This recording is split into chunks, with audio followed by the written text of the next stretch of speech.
یار مجھے یہ بتاؤ کھوچل ہے، یہ جو کہاوت مشہور ہے کہ جی 60s میں کوریا نے ہمارا 5 سالہ منصوبہ پکڑا اور کہاں کا کہاں نکل گیا، یہ کیا چکر ہے بھائی؟ ہاں، پورا ملک سمجھتا تو یہی رہا ہے بڑی دیر تک، اب آ کر محسوس ہوتا ہے کہ یہ بھی ایک متھ ہی تھی کہ پاکستانی منصوبے میں کوئی ایسی جان شان اگر ہوتی تو اس کا کچھ نہ کچھ اثر تو ہم پہ بھی ہوتا، کہ یعنی آپ ہمارے بلو پرنٹس لے کر آپ کہاں سے کہاں پہنچ جائے۔ آج دیکھو کوریا آج 13ویں بڑی اکانومی ہے، کوریا کا پر کیپٹا انکم $21,000 ہے، آپ کا مر کے $1,000 ہمارا پاکستانیوں کا؟ جی پاکستانیوں۔ نہیں تو اس میں کچھ نہ کچھ تو حقیقت ہوگی نا۔ ہاں، اس پر ایک بڑی انٹرسٹنگ ڈسکشن آج کل جاری ہے، اور پچھلے دنوں 2-4 دن پہلے جاوید مسعود نے ایک آرٹیکل لکھا ہے ایک بڑے میجر ڈیلی میں۔ یہ جاوید مسعود صاحب کو صحافی ہیں جی؟ جاوید مسعود ڈپلومیٹ ہیں، یہ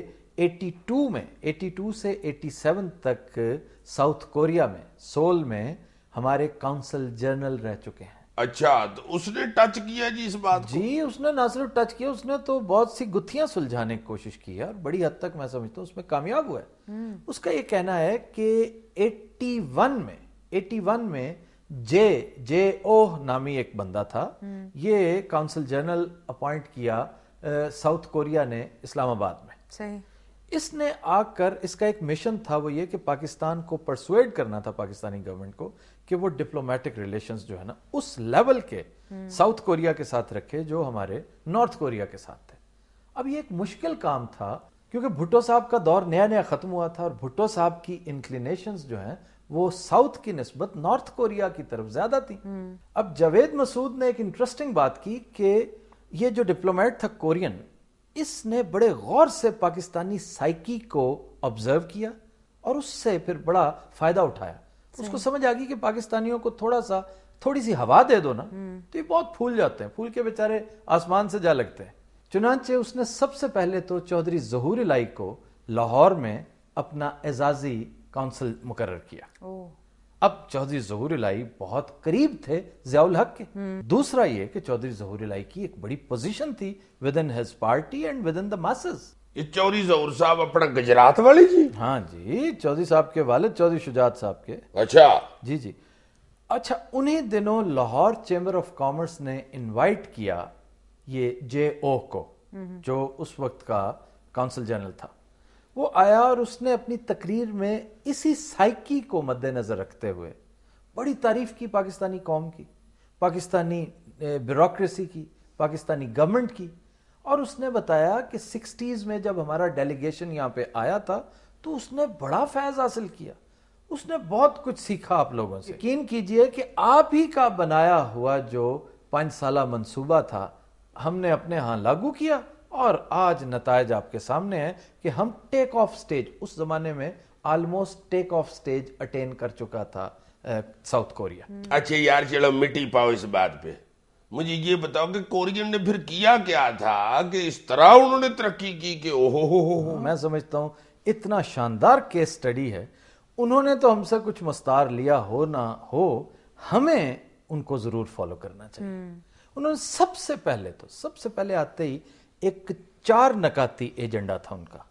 ایک تو انہوں نے سب سے زیادہ انویسٹ کیا ہیومن ریسورسز میں، صحیح، انہوں نے ایجوکیشن پر بہت زیادہ زور۔ نہیں یار، ایجوکیشن کا رولا تو ہماری بہار کو مدباؤ ڈالتی ہے۔ انہوں نے ٹیکنیکل ایجوکیشن، پولی ٹیکنیکل ایجوکیشن کے اوپر زور دیا، اور یہی وجہ ہے کہ دیکھیے آج Korea nation of doctors, engineers اور آرکیٹیکٹس بن چکے۔ تو ہمارے لوگ تو جنہوں نے بی اے بھی کیا ہوا، اس قسم کا مسکین کیا ہوا، تم ان سے پوچھو آپ نے کیا کیا ہوا؟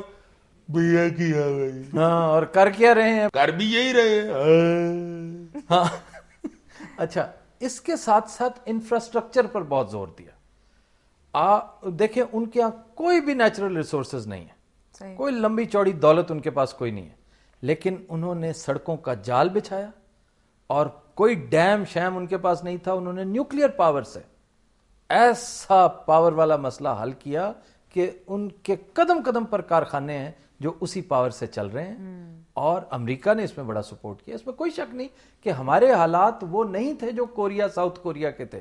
ساؤتھ کوریا کو اون کرتا تھا امریکہ، ساؤتھ کوریا کو تو ایک طرح سے ایک مخصوص قسم کا, not exactly the Marshall plan, لیکن کوریا ایک طرح سے میں سمجھتا ہوں میکارتھر پلان کا حصہ تھا. پھر کنسسٹنسی, یہ تیسرا بڑا بنیادی اصول تھا, میجر فیکٹر. کنسسٹنٹ رہنا ہے, آپ نے تسلسل رکھنا ہے.